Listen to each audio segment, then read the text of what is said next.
On today's Whiteboard Series, I want to talk about the perils of trying to time the market when making your investment decisions and why you're much better off as an investor committing to a long-term investment strategy and simply riding that out throughout the various market cycles.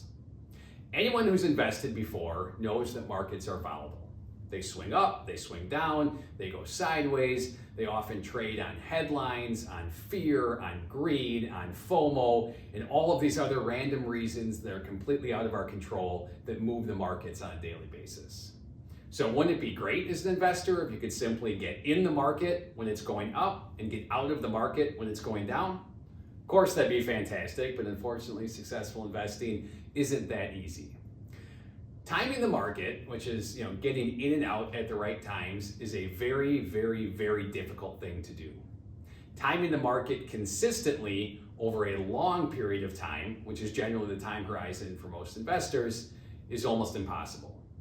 There have been lots of studies and research, and the empirical evidence is overwhelming that market timing is nearly impossible, and it's really not a prudent investment strategy. Timing the market is difficult for a handful of reasons. First, the markets aren't always rational in the short term.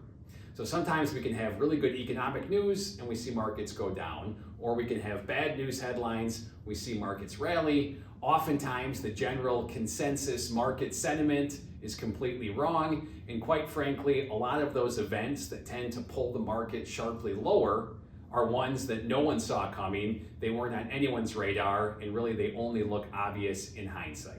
So even identifying some of these events or windows when trying to time the market might make sense is very hard to do. And then second, in order to successfully time the market, you have to be right not just once, but twice in assessing and reading these signals.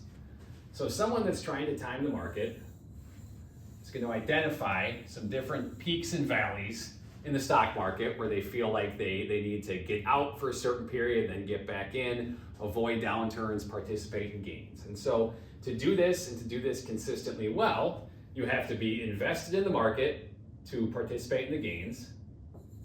And then you have to get out and sell correctly at the top.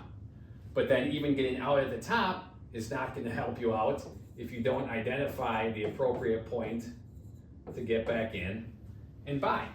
So as you can see, being right on both of these decisions is very hard to do. And then invariably down the line, the next month, the next quarter, the next year, there's going to be another reason out there to be either very bullish or very bearish. And you have to make the same timing decision, correct again at the top and correct again at the bottom so that you get back in and can participate in the recovery and growth. So as you can imagine, doing this consistently, year after year after year, decade after decade after decade, which again is most investors' time horizons, is very difficult to do. Invariably, people who try to time the market either sell too early and miss out on some subsequent growth, or they get out of the market, but they're sort of a pessimistic person. Their profile doesn't allow them to sort of get right back in when the markets do recover, and often they recover sharply, quickly, and for unexplained reasons, but they don't get back in until a little bit later. So in this situation here, if you were trying to time the market, you got out a little too soon, you missed out on some growth, maybe you avoided some of the downturn, but because you didn't get back in until a little bit later, you missed out on some of the upside on the way back up. So instead, an investor who simply had a long-term strategy, tied that to a financial plan, and were committed to it, are going to be better off simply staying invested, riding the market up, riding it down. It's not fun riding it down, but it's a part of investing, and just staying in the market cycle so that they can get right back into it when the next rally does occur.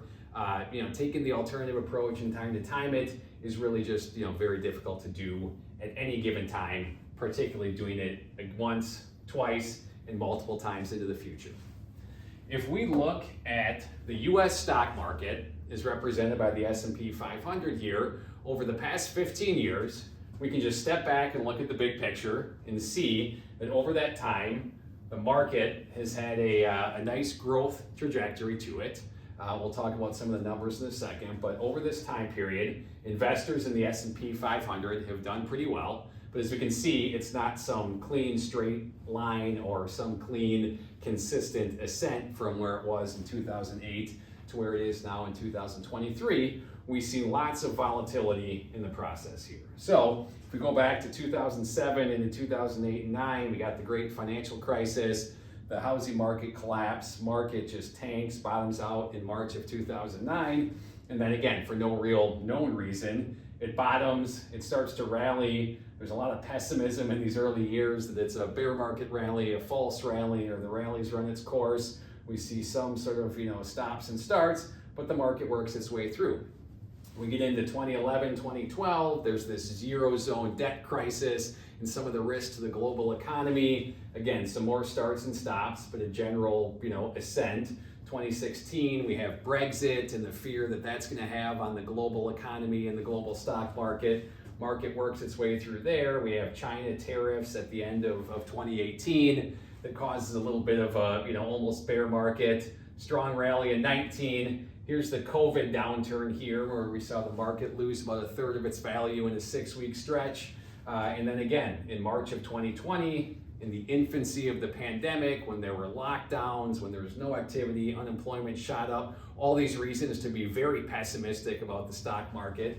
We see this historical, almost doubling of the market over 18 months up through the end of 2021. And then over the past 15 months, we've seen, a little bit of a bear market here with rising inflation, interest rates, fears of a recession. So, over this 15-year time horizon, no shortage of reasons to be very bearish or pessimistic or want to get out of the stock market. But if you were patient and committed to it and you simply own the S&P 500, over this 15-year time horizon, by staying invested, you would have earned a total return of 307%, which comes out to a 9.76% annualized return when taking into account dividend reinvestment. So the market, this is slightly higher than its, historical annualized average. The market over this stretch did very well for investors. If you simply, stayed invested, stayed patient, rode the highs and lows, the dips and valleys, through a few of the corrections, a few of the bear markets, and gotten through to where we are now. If instead you wanted to sort of, try to dance through all of this volatility here and get out in the great financial crisis, figure out when to get back in, get out with some of these dips here, with some of the international concerns, particularly over the past few years, trying to guess what the market's going to do with COVID and now inflation, it ends up just kind of being this loser's game. I mean, most studies are going to tell you over a long enough time horizon that 8 or 9 out of 10 investors who try to time the market, who try to beat the market, are going to underperform what the index is. So, everyone's got the right to do what they want and pursue the investment strategy that makes sense to them. But, just know that, market timing as a strategy, doing it consistently well over long periods of time, is almost going to guarantee that you are going to underperform an investor who is simply patient and disciplined and stays in the market and rides out the volatility that's just inherent in the stock market. So what are a few things that you can do as opposed to timing the market to kind of get through this? So one, as we talked about, commit to a long-term investment strategy and stay invested and just commit to it consistently over time. The markets move fast. They often, trade in the short term on headlines, but things that people fear don't materialize, and the things that do move the markets are things that we don't see coming. And again, it's just very difficult to consistently time it. So stay in the game. Know that there's going to be some windows where you're sitting there watching your accounts go down. It's not fun, it's not pleasant, but it beats the alternative of trying to overthink it or trying to get cute, because at the end of the day, that's likely going to lead to some underperformance. So stay invested, diversify your portfolio. So this example here looks at large U.S. companies as represented by the S&P 500. Well, you shouldn't be all in on just one asset class. You can diversify across smaller and mid-sized U.S. companies. You can diversify across international equities, real estate, some fixed income, perhaps some alternatives if it's appropriate for your portfolio. But by diversifying across several asset classes, we can hopefully over time participate in the growth,